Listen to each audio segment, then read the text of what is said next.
სახელითა მამისათა და ძისათა და წმინდისა სულისათა. პეტრე მოციქულის ეპისტოლე გვაქვს ჩვენ ერთი ახალ აღთქმაში, ხო?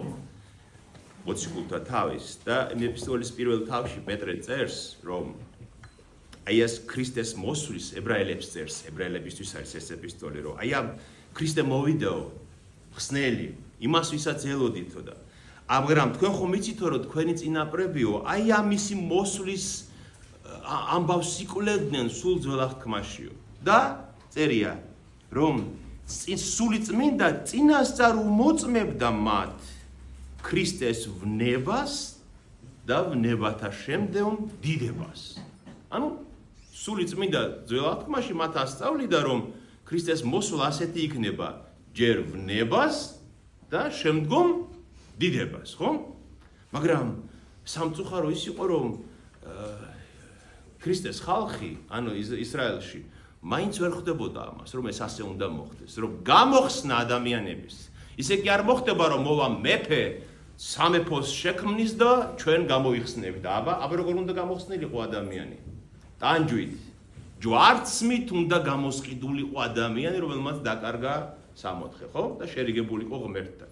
აი დღევანდელი სახარება ზუსტად ამას გვიჩვენებს. აი სული წმინდაც ამიტომ აქვს ეს ასე დაწერილი. ნახეთ, ქრისტესთან მოვიდა ერთი მდიდარი ჭაბუკი, წინ რა მოხდა ის მეკითხა და ამ ჭაბუკმა უთხრა რომ რა გავაკეთო რომ მარადიული ცხოვრება დავიმკვიდრო, ის ქრისტე ეუბნება რომ დაიცავი მცნებები, ის ამობს რომ ყველა მცნებმა მაგ დაცული რაღა მაკლია და ქრისტე ეუბნება რომ გაყიდე ყველაფერი, შეელიე ქონებას და მოდი და ჩემი მოწაფე გახდი. და ვერ ტოვებს ეს, იმიტომ ძალიან მდიდარია ეს ჭაბუკი, ვერ ტოვებს სიმდიდრეს და ტოვებს ქრისტეს და მიდის და იმის მერე არაფერი აღარ გვესმის იმ ჭაბუკზე, საწავი და არავინ არ დაიკარგა, როგორც ჩანს, სასუფეველისთვის და ქრისტე ამბობს რომ აი როგორ ძნელია მდიდრებისთვის სასუფეველის დამკვიდრება, ხო? და ნახეთ რა წერია მერე, რომ ამის მერე რომ გააგზელეს გზა იერუსალიმისკენ მიდიანო, მისი მიმდევრები გაკვირვებულნი და შეშინებულები იყვნენო. ამის გამო რამ შეაშინათ? როგორ გონიათ, აი რატომ შეშინდნენ? იმიტომ რომ ეს მდიდარი ჭაბუკი წესით ქრისტეს სამეფოში უნდა იქ ახლოს ყოფილიყო სადღაც. იმიტომ რომ მდიდარი იმიტომ იყო რომ კურთხეული იყო ღვთისაგან, ხომ? თან ფარისეველი იყო, თან მღვდელმთავარი იყო ის ჭაბუკი ცნობილია და ქრისტე ამბობს რომ ეს ვერ შევა სასაფეველში. ქრისტეს სამეფოში აი ეს მდიდარი ვერ შევა და გაკვირვებულნი და შეშინებულები იყვნენო და ამბობდნენ რომ მაშ ვიღა გადარჩებაო. აი ეს რჯულის კაცი, რომელმაც ყველაფერი დაიცვა, როგორც ამბობს და თან ასეთი მდიდარია და მდიდრე ითვლებოდა ღვთისლოცვა კურთხევად. ებრაელები თვითონ თუ ვინც მდიდარია, ის დალოცვილია ღმერთისგან. და შეშინებულები მისდევენ უფალს, რომ რაღაც ისი არ არის, როგორც მათ გონიათ. რა გონიათ მათ? როგორ გონიათ თქვენ? ნახეთ, ჩანს შემდეგი საუბრიდან ჩანს უკვე რა გონიათ მათ. და ქრისტემ გზაზე რომ მიდიან იერუსალიმისკენ ეუბნება რომ ბოლოჯერ ავდივართ იერუსალიმში. ბოლო ასვლა უფლის ეს იერუსალიმში ჯვარცმის წინ და იქ ელის მას შეურაცხყოფა, სამსჯავრო, სიკვდილს მიურჯიან, აგინებენ, აფურთხებენ, ჯვარსაც მოკლავენ და მესამე დღეს აღდგება. ამის შემდეგ რა უნდა იყოს ლოგიკური კითხვა მოწაფეების? რა უნდა იყოს? აი ხო კაცი ეუბნება, მოძღვარი ეუბნება, რომ სიკვდილისთვის ავდივარ, სიკვდილი მელის. მოვიდნენ იაკობი და იოანე, მისი ყველაზე ახლო მოწაფეები იყვნენ, ერთ-ერთი ეს ორი ძმები და რას კითხენ, რას ეუბნებიან? რომ უფალო, ერთი თხონა გვაქვს შენთანო. და რა თხონაა? ქრისტე ეკითხება და ის რომ შენ სამეფოშიო, ერთი მარჯვნივ დაგვსვი, მეორე მარცხნივ. ანუ კარგი პოსტები მოგვეციო მინისტრების. გესმით? რა უთხრა ქრისტემ აბსოლუტურად ვერ გაიგეს. ჯვარცმის წინ ეს უნდა სთხოვონ. მაგრამ რატომ იცით მათაც მის მოციქულებსაც გონიათ რომ ქრისტე იმ წუთში იმ დროსვე დაამყარებს თავის მეფობას ისრაელში და მთელ დედამიწას. აი ეს არის მათი შეცდომა, გესმით? და ამიტომაც ჯვარცმაზე ლაპარაკი და ისინი ითხოვენ ოსტებს სამეფოში, გესმით? იმ ჭაბუკზეც იმიტომ გაუკვირდა ზუსტად რომ გაუშვა ქრისტემ რომ სად უშვებს, იმიტომ რომ ის ძლიერი, ძლევამოსილი კაცი, ჯულის დამწველი, მდიდარი სამეფოში არ უნდა დარჩეს? ამიტომ არიან შეშინებულები და ეს კითხვაც ადასტურებს ამ ყველაფერს, რომ ცდებიან, მათ არ ესმით, რომ ადამიანთა გამოხსნა ჯვარცმით უნდა მოხდეს ქრისტეს სისხლით გოლგოთაზე, რომელიც დაიღვრება. აი, მე თქვენ მოკლედ მინდა გითხრათ, ძველ აღთქმაში წინასწარმეტყველება ხომ ქრისტეზეა, ხო? ძველი აღთქმა წინასწარმეტყველებს ქრისტეზე. აი, ძველ აღთქმაში მაგალითად არის ესეთი ადგილი, რომ ქრისტეს ტახტსო სამარადისოდ გამამტკიცებ ამობს ღმერთი. გამამტკიცებ მის სახლს, ანუ სამეფოს და მის ტახტს სამარადისოდ ამბობს, ხო? შემდეგ მაგალითად დანიელ წინასწარმეტყველთან წერია, რომ ქრისტე მიიყვანეს მარადიულ ღმერთთან, ქრისტე და მიეცა მას ღმერთისგან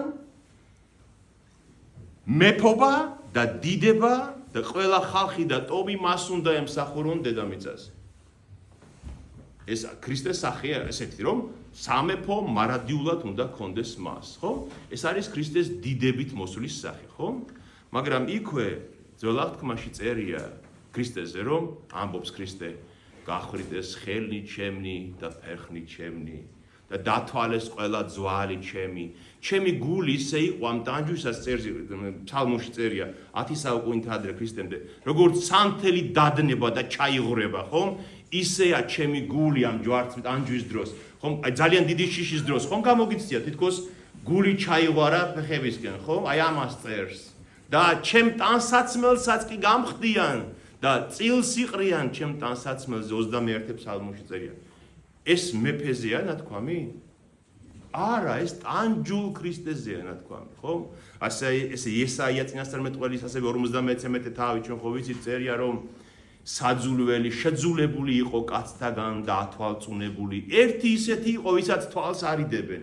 ისეთ საშინელი საზარელი შესახედი იყო თავის ტანჯვის დროს. და მოკიდეს ხელი და როგორც ხვარი ისე წაიყვანეს დასაკლავადო. და ჩვენ კი გვეგონა რომ ღმერთისგან იყო დასჯილი, მაგრამ თურმე ჩვენი ცოდვებისთვის იყო ნაცემ ნაგვემი და დამცირებული წერია ეს. ეს მეფეზეა ლაპარაკი? მეფეს ვინ წაიყვანს დასაკლავად და ვინ აცვამს ჯვარს? ესმით და ეს ორი სახე იყო ძველ აღთქმაში ქრისტესი, ერთი დიდებული, მეორე ტანჯული. და რომელია სწორი ამათ შორის? მართალი რომელია ამათ შორის? რა თქმა უნდა ორივე. რა თქმა უნდა ორივე, ჯერ ტანჯვა და ამ ტანჯვით გამოსყიდვა ადამიანთა დანაშაულით და შემდეგ დიდება, როცა ის მეორედ მოვა. აი ეს მის მოწაფეებსაც სამწუხაროდ მაშინ არ ესმოდათ, მაგრამ ქრისტეს აღდგომის და ამაღლების შემდეგ მიხვდნენ, რომ ეს ასე უნდა მოხდეს. გესმით?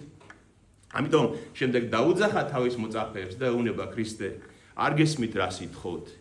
თქვენ შორის მაგაზე ლაპარაკი არ უნდა იყოს დიდობაზე. ვინ იქნება სამეფოში პირველი? ეს თქვენი საქმე არ არის. არამედ შეხედეთ ჩემს მოსვლას. მე მოვედი იმიტომ, რომ სხვებს ვემსახურო და არ ვიმსახურო. მეფეთ კი არ მოსულ ვარ, რომ სხვა ვიმსახურო, არამედ მე მოვედი იმიტომ, რომ სხვებს ვემსახურო და ჩემი სიცოცხლე დავდო სხვების გადასარჩენად და თქვენც ერთმანეთ შორის ასე მოიქცით. აი ეს არის გზა ქრისტიანის მის მეორედ მოსვლამდე.